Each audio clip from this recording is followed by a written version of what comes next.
સીએમઓમાં ફરી એકવાર દિલ્હીથી એક સિંઘમ આઈએએસની એન્ટ્રી થઈ છે. વિક્રમ પાંડે ભારે પોપ્યુલર થયા બાદ સીએમઓમાં ગોઠવાઈ જતા ઘણા અધિકારીઓના ભવા ચઢી ગયા છે.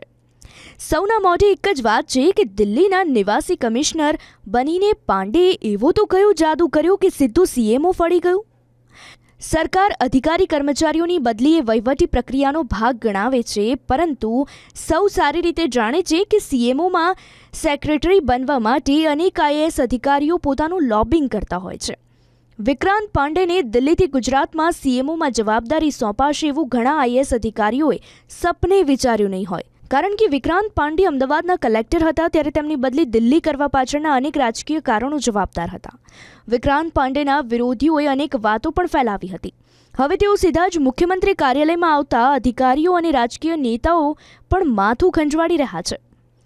વિક્રાંત પાંડે એક બાહોશ અને ટાર્ગેટને પૂરો કરવાવાળા અધિકારી છે. તેમની સીધી મુખ્યમંત્રી કાર્યાલયમાં નિમણૂક એ કેટલાક આઈએએસ અધિકારીઓમાં ખાસ ચર્ચાનો વિષય બની છે.